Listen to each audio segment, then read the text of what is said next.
औज़ुबिल्लाहिमिनश्शैतानिर्रजीम बिस्मिल्लाहिर्रहमानिर्रहीम। स्टूडेंट्स, आज हम पढ़ने जा रहे हैं मोल। तो चलें टाइम वेस्ट के बनाए अपना टॉपिक स्टार्ट करते हैं। मोल हमारे पास बराबर होता है 6 × 10⁻23 पार्टिकल्स, और इन पार्टिकल्स को एवोगैड्रो नंबर भी कहते हैं। यानी कि मोल और एवोगैड्रो नंबर एक ही चीज़ होती है।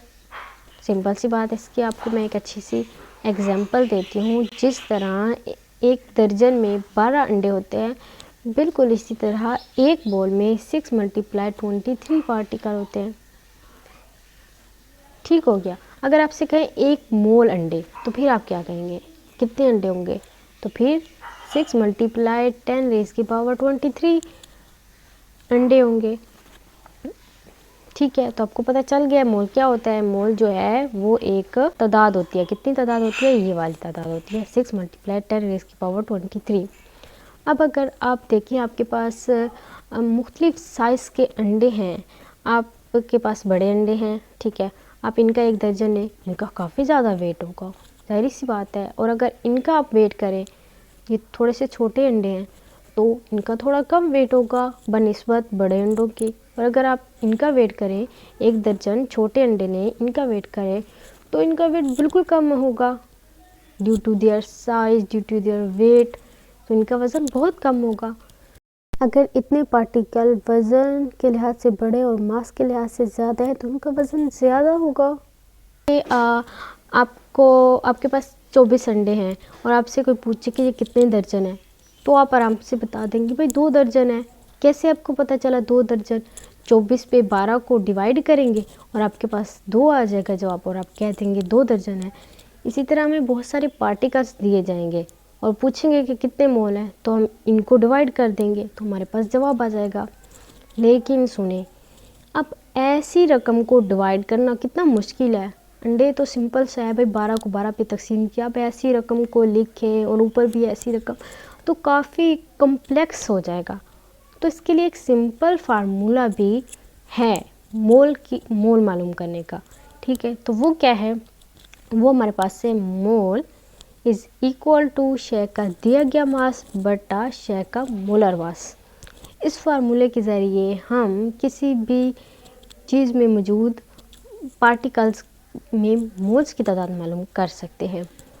फॉर एग्जांपल कहा जाता है कि how many moles in 18 gram water. H2O जो हमारे पास है, ये वाटर का फार्मूला है। और हमें कहा जाता है कि 18 ग्राम वाटर है, इसका आप बताएं कि उसमें कितने मोल हैं। तो फार्मूला हमें आता है, हम उसको यूज़ करेंगे। अब देखें, फार्मूला हमारे पास क्या था? फार्मूला हमारे पास है शय का दिया गया मास बटा शय का मोलर मास। अब शय का दिया गया मास ये तो हमारे पास है, ये शय का दिया गया मास है 18 ग्राम। लेकिन शय का मोलर मास हमारे पास नहीं है। अगर हमें दिया जाता मोलर मास, वो तो हम आराम से नीचे ऐड कर देते और आराम से मोल की तादाद मालूम कर लेते। लेकिन हमें शय का मोलर मास नहीं दिया गया है। तो मोलर मास मालूम करने का बिल्कुल एक आसान सा सिंपल सा तरीका है। इसके लिए हमें देखना है फार्मूले को, ये वाला फार्मूला H2O। ये जो फार्मूला है, इसके ज़रिए हम मोलर मास मालूम कर सकते हैं। तो कैसे करते हैं? तो चलिए मैं आपको बताती हूँ। ये है ऑक्सीजन। जैसे कि आपको मैंने ये फार्मूला बताया, हाइड्रोजन के 2 एटम हैं ऊपर यहाँ पे और ऑक्सीजन का 1। इसी तरह यहाँ पे हाइड्रोजन के 2 हैं और ऑक्सीजन का 1। तो ये इस तरह आपस में मिले होते हैं और पानी का 1 मॉलिक्यूल बनता है। अब हाइड्रोजन का एटॉमिक मास कितना है? हाइड्रोजन का एटॉमिक मास 1 होता है। अब एटॉमिक मास क्या होता है? एटॉमिक मास होता है प्रोटॉन और न्यूट्रॉन्स की तादाद। हाइड्रोजन में न्यूट्रॉन नहीं होता, सिर्फ एक ही प्रोटॉन होता है। तो उसका एटॉमिक मास कितना है? 1 है। और इसी तरह अब हम देखेंगे ऑक्सीजन। ऑक्सीजन में 6 प्रोटॉन होते हैं, 6 न्यूट्रॉन होते हैं। तो इसका एटॉमिक मास कितना होगा? 16 होगा। प्रोटॉन और न्यूट्रॉन की तादाद को एटॉमिक मास कहते हैं। और हाइड्रोजन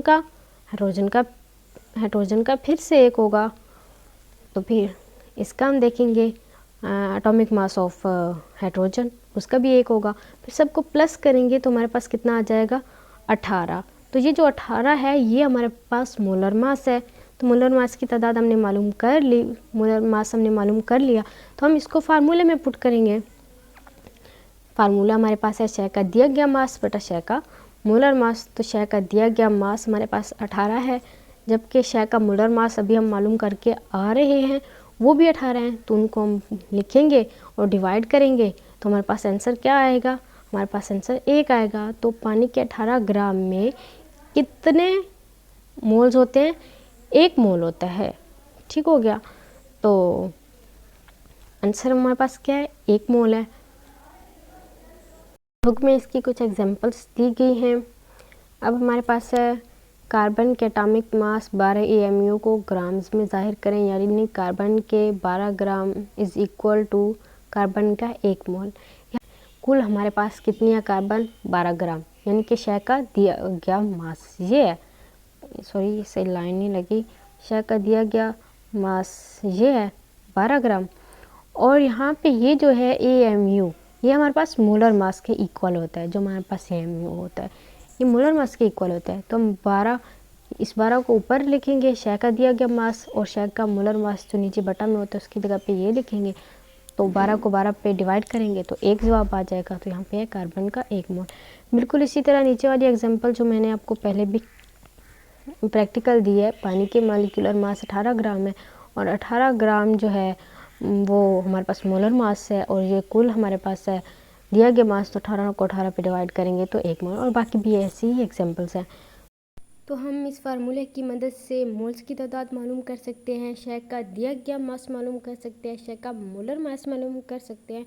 आपको पता है 3 चीज़ों में से कोई सी 2 चीज़ें अगर दी गई हो तो तीसरी चीज़ हम मालूम कर सकते हैं। तो इस फार्मूले के ज़रिए हम इन तीनों में से कोई भी चीज़ मालूम कर सकते हैं।